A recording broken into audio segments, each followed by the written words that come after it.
welcome to week 15 of Eden Hope Academy. I'm so glad that you're with us, and we are doing Bible first. I'm going to throw it up. Bong! I bet you thought I was going to bing, but I bonged. Totally different sound, right? All right, but Ruth replied, "Don't urge me to leave you or to turn back from you. Where you go, I will go, and where you stay, I will stay. Your people will be my people, and your God, my God." Okay, so who's Ruth? Oh, I'm so glad you asked because she is so cool. Okay, so at this point of Israelites' history, of the history of Israel, the people are not obeying God like they should, and God brings a drought onto them. A drought is when there's not enough rain and the crops don't work as well, and so people have to find other places to go. Can you think of another drought? Did you say Abraham? You are so, not Abraham, Isaac. Did you say Isaac and his, or goodness gracious. Okay, did you say Jacob and Joseph? I know you did. I know you did. You got it better than I did, didn't you? All right, so there's another time in history of Israel later on, and there was another drought. And there was a woman named Naomi. Can you say the word Naomi? Did you guys say Naomi? Oh, so good. All right, her name was Naomi, and she had two sons, and they were named Sickly and Weakly. Can you believe that? People name their sons after what God told them they were going to be like, or what they were like when they were born. And so I'm not sure which one of these were, but her sons were Sickly and Weakly. And so her sons Sickly and Weakly, and her husband and Naomi, they had to leave Israel, and they had to go to a foreign land just to survive because there was a bad drought. But then Naomi's husband, Sickly and Weakly, all died. And Sickly and Weakly had been married. And so they had wives, and one of their wives' name was Ruth. Now, Naomi decided she was going to go back to Israel, and maybe her relatives would take care of her because she didn't have a way to take care of herself. And so she starts traveling back, and the two daughter-in-laws are going with her, and she says to them, "You guys go back to your own families because they'll take care of you." And so the other one went, and Ruth said, "No, I'm going to be with you, and I'm going to walk with you even though we don't know what's going to happen." And that was huge. That was really huge because Ruth could have taken the safe route and gone back home. But instead she went to a foreign land. And so she and Naomi went to this foreign land together. And so what I want you to do is draw a picture of Ruth refusing to leave her mother-in-law. All right, so do you guys know the rest of the story? The rest of the story, I'm trying to see if we have, we don't even mention the rest of the story. Let's just talk about it, okay? So the rest of the story is that they go back, and there's this rich relative of Naomi's, and his name is Boaz. Can you guys say Boaz? You're right. His name is Boaz. And he winds up marrying Ruth, and they have babies, and their babies are in direct lineage of Jesus. So Boaz had Obed, Obed had Jesse, Jesse had David, and then Jesus is in the line of David. So they're directly related to David, and then David had Solomon, and it goes on to Jesus. But it's directly in the line to Jesus. And what I love about this is if you look in the Old Testament of genealogy, it shows the men's side, the father's side of Jesus. And if you look in the New Testament, it goes through the mom's side.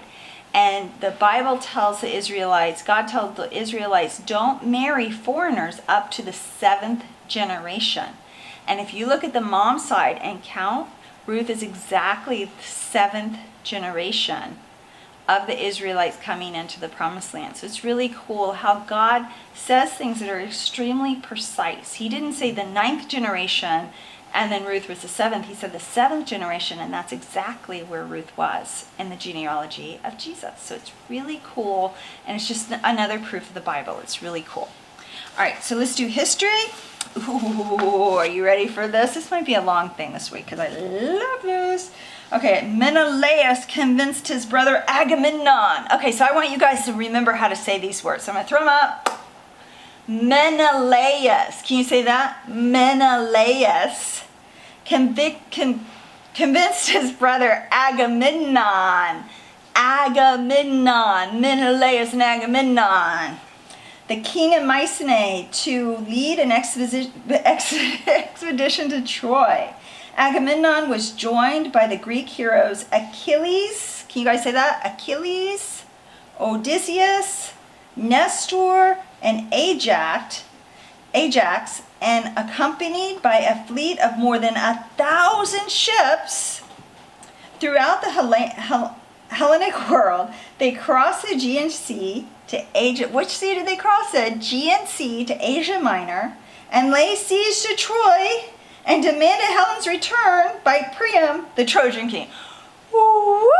That was a lot. So let's just discuss it because it's so cool. Okay, so there is a story called the Iliad. Can you guys say the Iliad? And basically, there is a man, and there's a lot more to this story, but there's a man named Paris, and he thinks he's something else. Everyone swish your hair. Everyone go and do a little hair swish. Paris thinks he is something else, and he meets Helen. And he and Helen go off together to Troy, which is in present-day Turkey. Okay, so they get in a ship and they paddle to Turkey.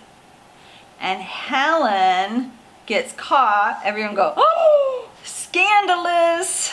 Helen gets caught, and the people, her husband, Agamemnon, he and his friends get into ships, 1,000 ships. They go to Troy and they start this big war with them. And Troy has a wall around it, and inside is Paris and Helen and Hector and Cassandra and their dad, and they have a full army around them. And what's interesting is that Paris and Helen have no problem whatsoever with the fact that thousands of people are dying because of them. They totally just can't even imagine why they would care. And Hector is like, hello, people are dying because of you. What are you thinking? And Cassandra has a gift of speaking the truth, but no one will believe her. So she keeps on saying, everyone's going to burn and die.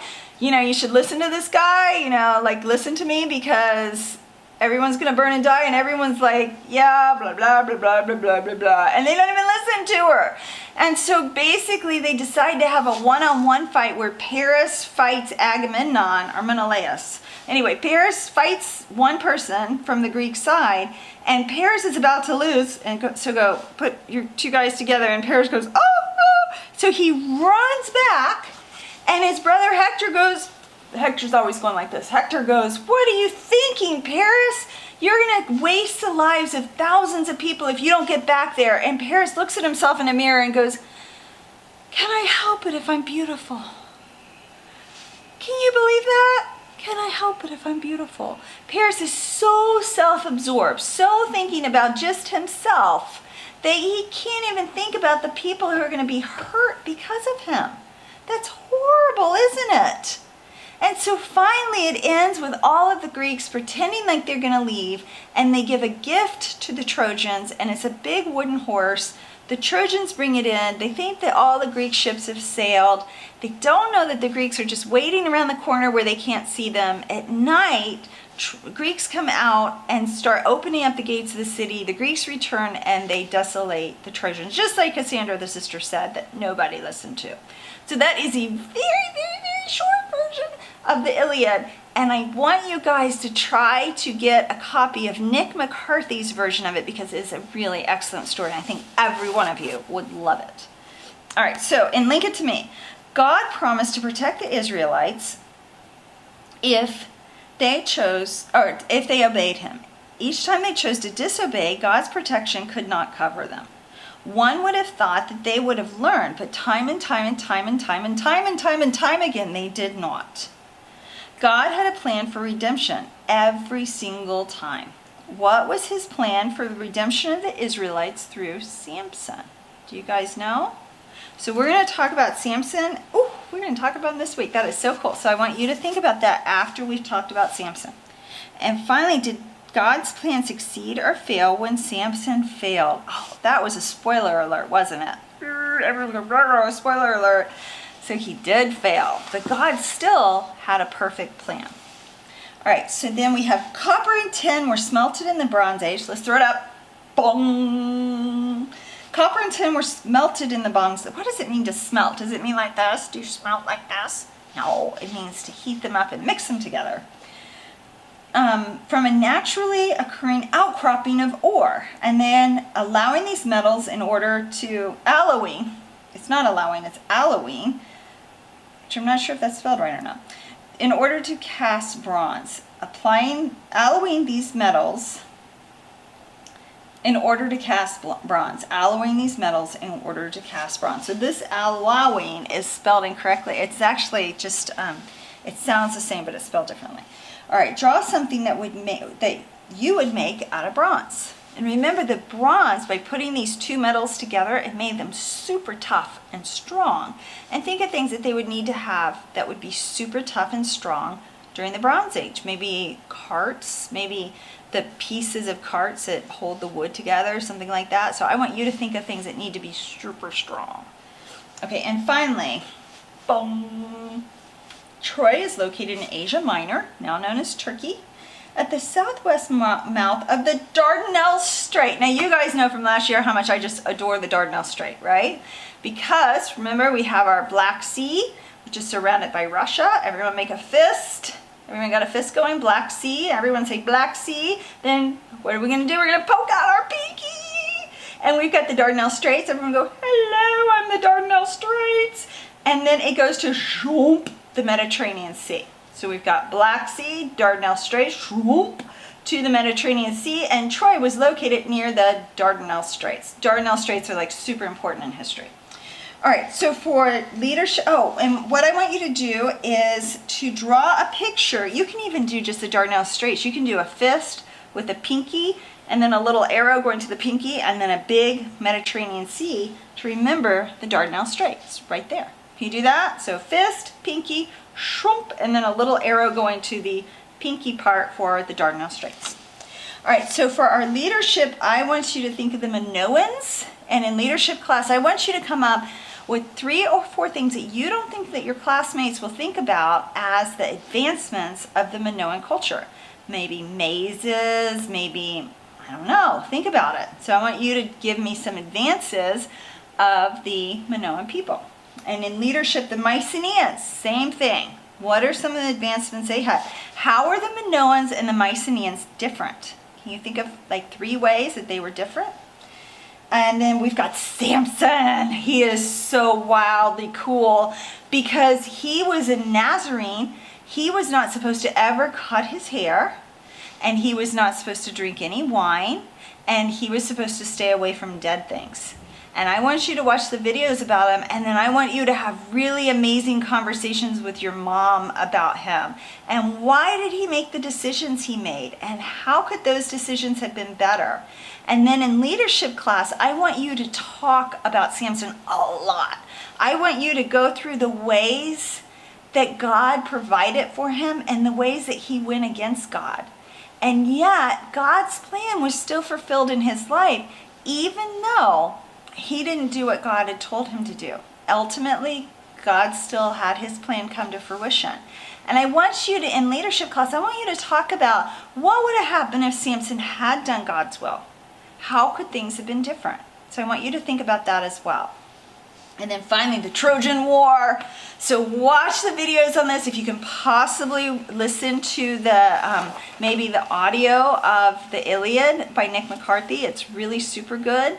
And I want you in critical thinking class, I want to see who can, like maybe teams or a couple of people to reenact the Trojan War. So there could be a Cassandra. What about her? Like she would prophesize everything and say everything, but no one would believe her. That had to have been really frustrating, right? And then you could have Troy, and what was he like? He was like, oh, can I help it if I'm beautiful? And you can have Hector always going, oh, please listen to sense.